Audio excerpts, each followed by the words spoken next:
पुराण, ये महाभारत कितने प्रामाणिक हैं।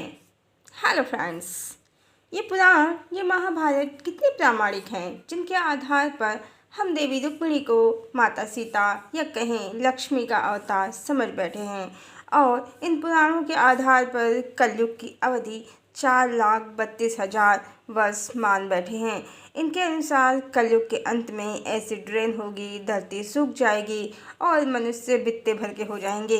तब कल के अवतार आएंगे और घोड़े पर सवार दोनों हाथों में तलवार लेकर कलि पुरुष का नाश करेंगे। क्या ये संभव है? जब सब नष्ट ही हो जाएगा तो ईश्वर किसका नाश करेंगे? इन पुराणों के अनुसार ईश्वर की 2 पत्नियां, 4 पुत्र होंगे। बहुत हंसी मजाक है इन पुराणों में। आज जब युग परिवर्तन की संध्या चल रही है, घोड़ों की जगह कार और बाइक ने ले ली है, तलवारों की जगह गन और मिसाइल ने ले ली है, राजाओं की कहानियाँ किताबों में रह गई हैं।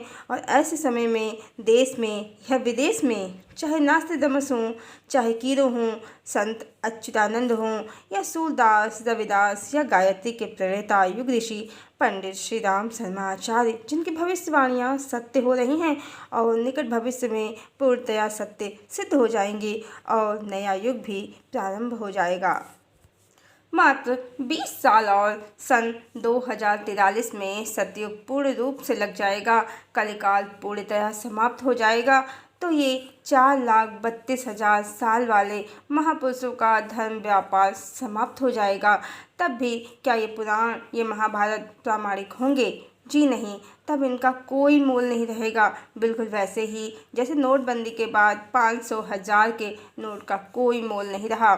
मात्र कलिकाल की माया के कारण, ज्ञान लुप्त होने के कारण, सही शास्त्रों के लुप्त होने के कारण ये महाभारत और पुराण अपनी माया दिखा रहे हैं, जिनके अनुसार रुक्मिणी लक्ष्मी का अवतार हैं, ईश्वर बहुपत्नीवादी हैं, गोलोक निवासी हैं, स्त्री भोगी हैं। जबकि वास्तव में ईश्वर निराकार परम ब्रह्म परमात्मा है।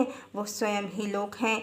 गोलोक, बैकुंठ, साकेत, अमरपुरी, चाहे जितने भी लोग बना ले, सब एक ही हैं। और निराकार परम ब्रह्म का वो धाम है जहाँ मोक्ष मिलता है, राग रंग नहीं। यन्मंडलम विष्णु परम धाम आत्मा विशुद्ध तत्वम। ईश्वर स्वयं ही परम धाम है, उनके अतिरिक्त कोई और धाम नहीं है। वो स्वयं ही बैकुंठ हैं, वो स्वयं ही गोलोक हैं, वो स्वयं ही अमरपुरी और साकेत धाम भी हैं। उनके अतिरिक्त कुछ है ही नहीं कि कहीं जाकर वो धाम बसाएं। हम सब जानते हैं पिछले 2000 सालों में भारत में यमन, मुगल, बौद्ध, जैन और ब्रिटिश न जाने कितने धार्मिक और राजनीतिक परिवर्तन हुए हैं। तक्षशिला के लेखों का मिटना जलना तो सब जानते हैं। 1684 में ईस्ट इंडिया कंपनी ने भारत में प्रिंटिंग प्रेस की स्थापना की थी। इससे पहले तो लेख धातुओं पर, कपड़ों पर, पत्थरों पर, पत्रों पर लिखे जाते थे। विद्वान लोग उन्हें छंदों के रूप में रचते थे और उनके शिष्य उन्हें याद करते थे। अब ऐसे में हमें वेद व्यास द्वारा रचित पुराण और महाभारत पढ़ने को मिल रहे हैं। इसका कोई ठीक प्रमाण नहीं है। दूसरी तरफ भारत में छुआछूत, ऊंच नीच, जाति पाति भूतकाल में बहुत रहा है। संस्कृत भाषा, गायत्री मंत्र और मंदिरों में प्रवेश कुल उच्च वर्ग के लोगों को ही प्राप्त था। अवश्य ही उस समय के भोगवादी विद्वानों ने महाभारत और पुराणों की रचना अपनी मनोदशा और उस समय की राजनीतिक और सामाजिक स्थिति के अनुसार की है और देवी राधा को महाभारत से निकालकर देवी रुक्मिणी को सीता प्रतिष्ठित कर दिया है, मात्र इसलिए कि वो ईश्वर को बहुपत्नीवादी सिद्ध कर सके और भोग विलास की प्रवृत्ति को सामाजिक मान्यता मिल सके। क्योंकि राधा तो सीता है।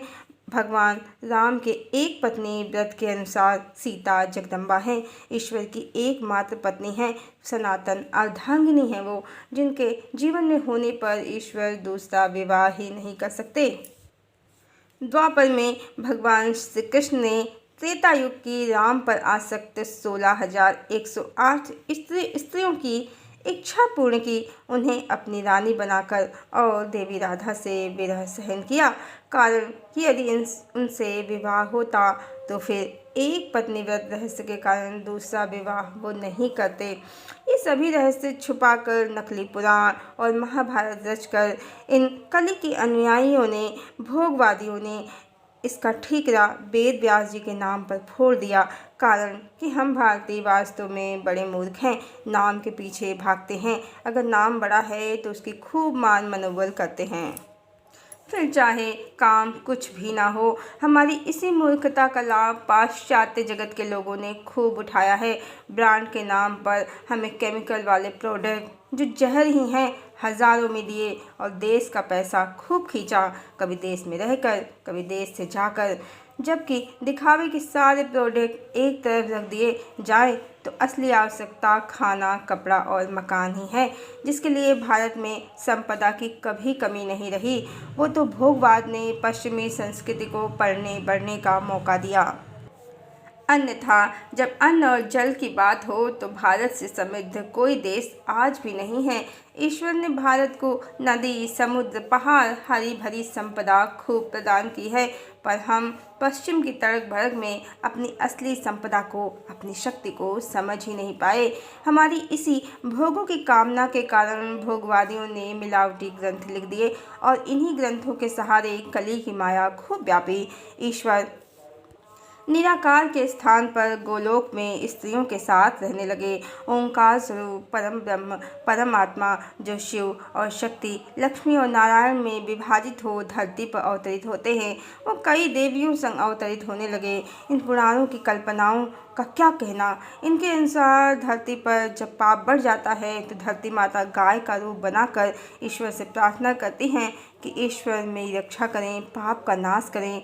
जबकि वास्तव में सत्य तो यह है कि ईश्वर सूर्य, चंद्रमा, नक्षत्र, धरती सब जगह उपस्थित हैं और धरती माता भी ईश्वर का ही एक रूप है। और वो ये पेड़ पौधे, जीव जंतु, यहाँ तक मनुष्य भी अपने गर्भ से निकालने में सक्षम हैं तो समेटने में भी पूर्णतया सक्षम हैं। इतिहास साक्षी है, कभी धरती पर बड़े बड़े विशालकाय डायनासोर भी हुआ करते थे, आज वो नहीं हैं। जाने कितनी ही सभ्यताएं उत्पन्न हो होकर इन्हीं धरती माता में समा गई हैं। पापाचार की सीमा पार हो ही गई है। इसी कारण धरती माता अपना कोप दिखाना भी शुरू कर चुकी हैं और जो बैठे हैं इन पुराणों के भरोसे वो तो जागते हुए भी गहरी नींद में हैं। युग बदल भी जाएगा और वो इंतजार ही करते रहेंगे कि धरती माता गाय का रूप धारण करेंगी। कल के भगवान घोड़े पर आएंगे अपनी 2 पत्नियों के साथ। ईश्वर उनके बीच में ही रहकर सब बदल देंगे और वो किसी पौराणिक पुरुष का इंतजार ही करते रह जाएंगे। हरिओम।